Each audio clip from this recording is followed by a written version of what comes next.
Hello, welcome to our first of 2022 Transatlantic Tea Times. It's part of our iDS Talks podcast. If you haven't subscribed, please do so. With me this morning for me, afternoon for them, Dan and Tim, my not British Brit colleagues. Hey, at a very unflattering angle as well. I don't know if any angle necessarily would have accomplished that. But first and foremost, you're both on the same camera today, so that's pretty cool. But I With also our new see office in the background. Yep. You ruined it. You ruined it. There goes the question. Where are you? Yeah, we are sitting on the front steps of our new dig. So about, I would say, 3 months ago, we reached a point where we were starting to bend at the seams. So decided a little bit of an upgrade was in order. And as we start to grow and expand and bring on more team members, we needed a place fit for purpose. And we're now on the steps of that place. So very excited to be here. Yep. I love it. I want to talk about that in a minute. I like the hat, Tim. I should have been wearing one earlier. So these two guys know, but the listeners don't. I'm in New Jersey. We got our first significant snowfall of the year. 6 inches of snow. Fluffy, no problem. I have a teenage son. Yes, Tim Latulipe. I know that's not how we pronounce it, but come on, it's tea time. I have a son. His job is to shovel for one more year before he goes off to college. But my little princess of a dog, 10 years old and about 12 pounds, Havanese, needs a place to go outside. So someone had to go out and shovel her path to the grass so that she would be able to make it through the day. Maybe that's too much information. Okay, good. Yeah. Been there, done that. Not in this country because it doesn't snow like that. But I grew up in Vermont, as you know, and it snow up to your waist pretty routinely throughout the winter, and the dogs definitely can't go. Yeah, no, and I know that if it snowed, Dan, the way he loves his dog, he would be out there even if he had to take a little a beach shovel. You know, when you dig in the sand with your kid, tiny. You would have done that if you had to. Rube. Oh, I know. I mean, anything for the dog. And being a Canadian, I know exactly how to take care of snow. So there's no issue there for the Ruprecht family. You are such a mutt. One day we'll go into the whole background of where you're from and where you've been. I think we covered that a little bit, but not today. So what I want to talk about the new digs. I want to talk a little bit about kind of what the highlights were for the two of you in 2021 and what you're looking forward to in 2022. So I know that 2022, one of those is going to be growth, thus our new office space. But let's start with 2021. What were a couple of the highlights? So it's actually related a little bit to some of our growth. I mean, we've had some great projects, worked with some great clients, but one little bit of feedback that we received while we were doing some recruiting and looking for our next new team member was we started to meet with a number of individuals, and one in particular came forward to us and said that she had heard about what iDS was doing and how we were all problem solvers and really thinking about ways to do things differently and find solutions to bigger problems in a more novel way, and that she or he should, maybe consider moving over or looking into opportunities at iDS. And to hear that in the community, to hear that in the market, that we're really sort of doing things a little bit differently. That's what our goal is. From day one when we opened up shop here in Europe was to really build something that didn't currently exist, a more consultative e-discovery office that really dealt with technology and its crossover with the law in new ways. And I think we're succeeding in that based on some of this feedback we've been getting. So that was really exciting. Good one. Yeah, I think in addition to that, maybe a little more operationally, that's probably more market awareness and branding in your bag, Jonathan. Which is great feedback. I was excited to hear about that. We like to make our own noise, but to have somebody that we don't even know say, "Oh, I heard that iDS group really knows what they're doing," was quite nice to hear. Yeah. The other thing, I think, in 2021, I thought about this earlier. I think we worked on projects in every single one of our key service areas where we didn't have time to do that in 2020. Pandemic, starting mid-year, kind of all of that sort of time didn't allow. But this in 2021, we worked on forensics projects, structured data, cyber. We had managed review elements. We had every single one of our work streams in play on more than one project. And that was also very exciting for us. We were able to flex all of our different kind of service areas for the first full year we were operating in London. So that was great. Yeah. Well, my highlight for 2021 is that I get to see you guys in 2022. That's right. Which is what does that mean?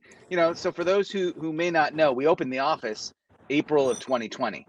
Perfect time to go ahead and launch the office, but it had been in the works, prior to that. So we knew what we were getting into, but to be able to have not just a profitable London office and European presence in 2021 was, not only was that a highlight, but the fact it positions us for what we want to do in 2022 and beyond, I think is also really incredible. So let's talk about 2022. What are you looking forward to most in 2022?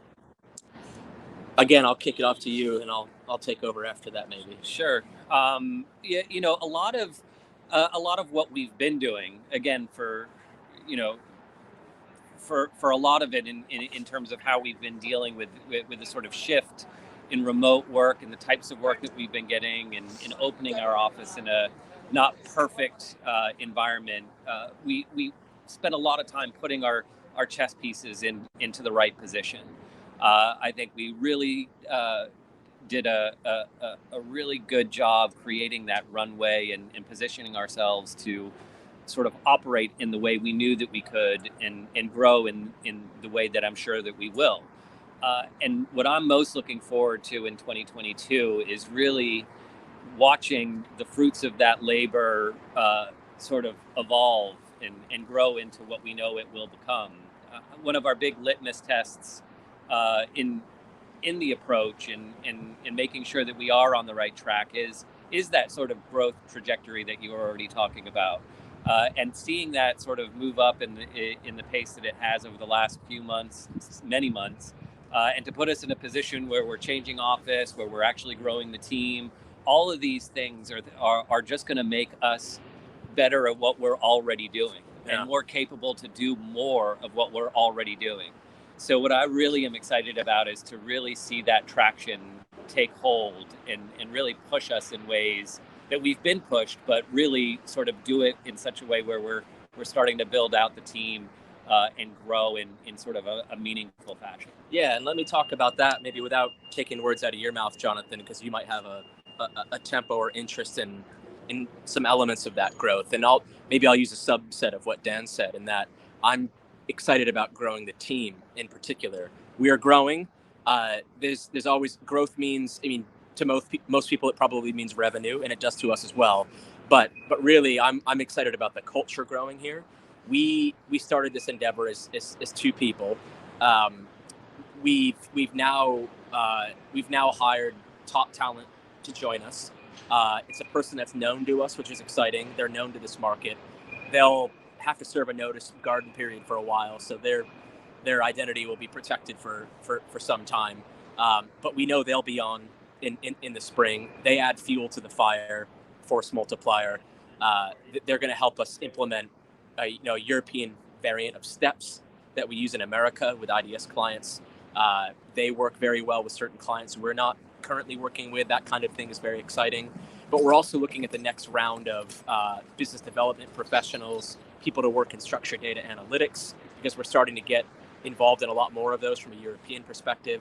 So I think 2022 is going to be a year of team building, sort of culture explosion, revenue growth, but also maybe focusing more on service lines that have been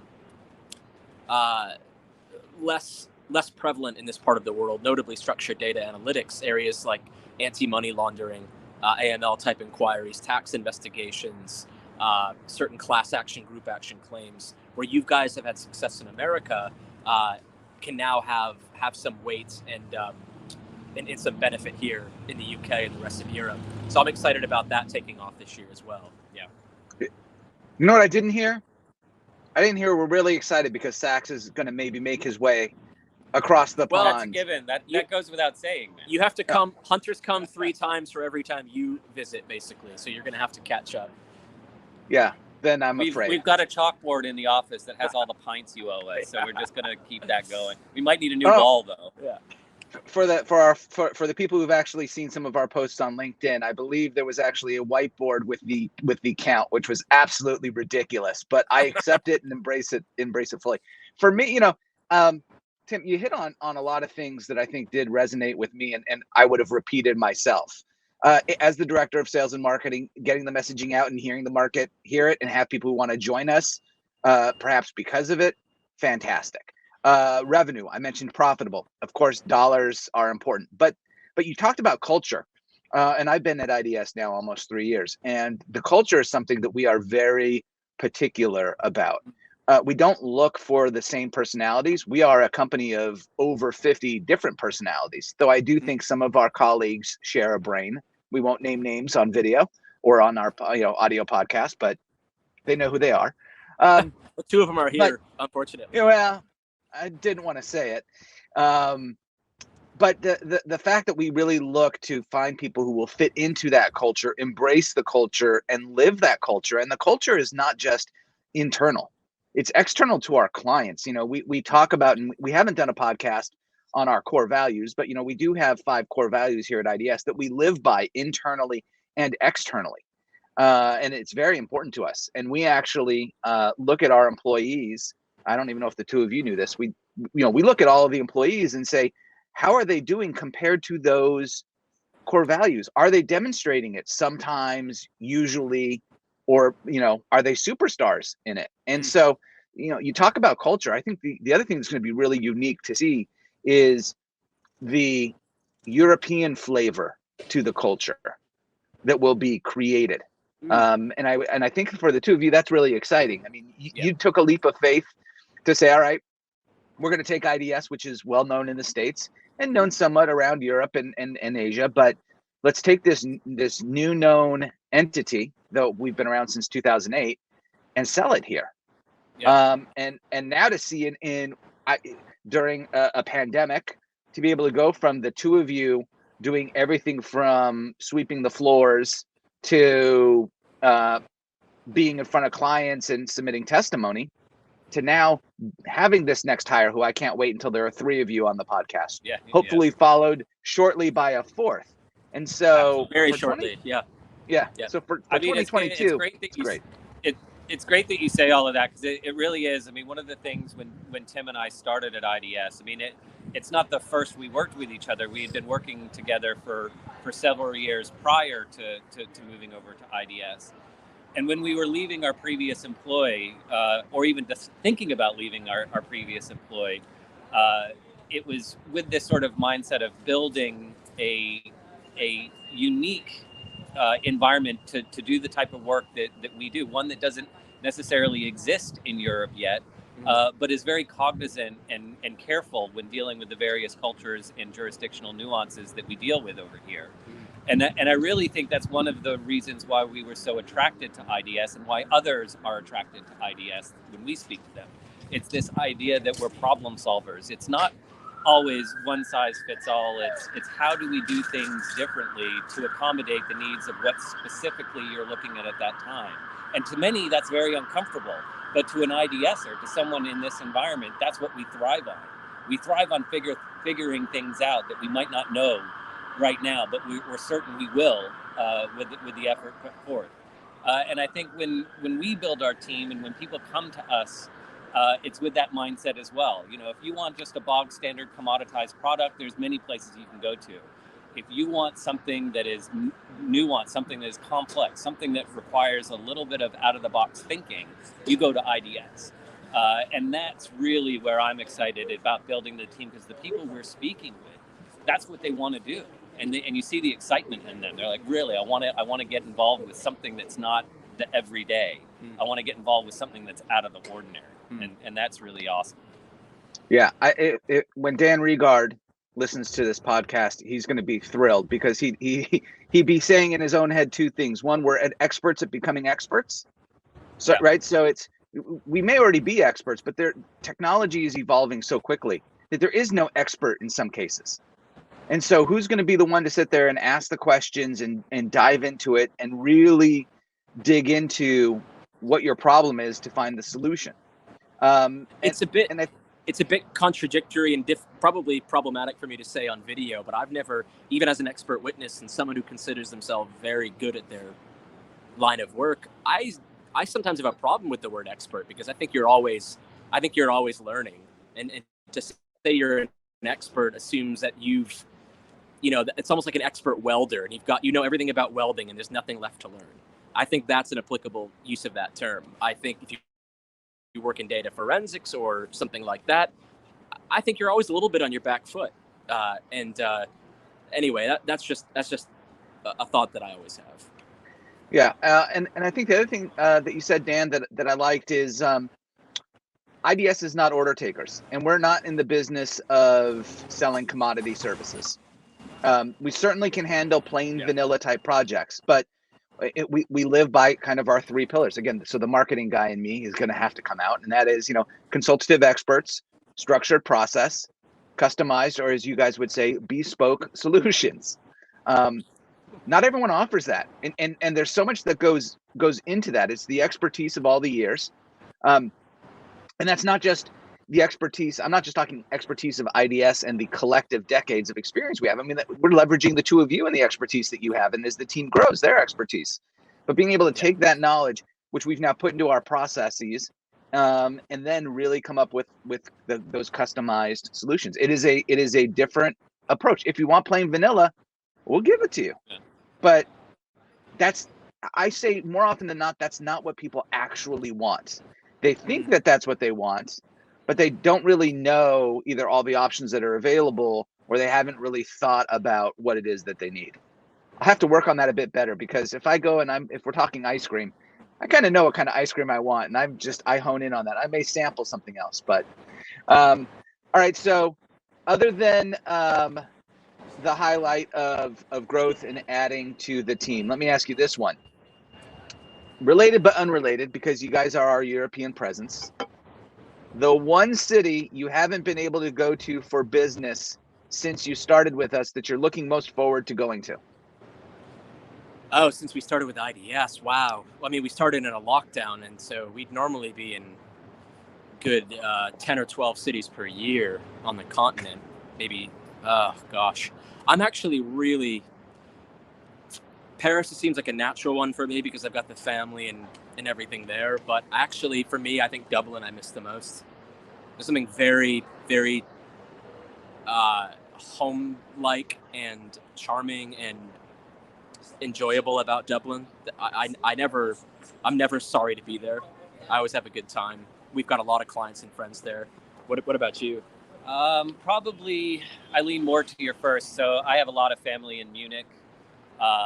And so Munich is sort of top of my list. I haven't seen many of them for a few years now because of the pandemic. So being able to go see family and do business would be wonderful. Plus, they do the best pork knuckle in all the world. So that's never something to turn away from.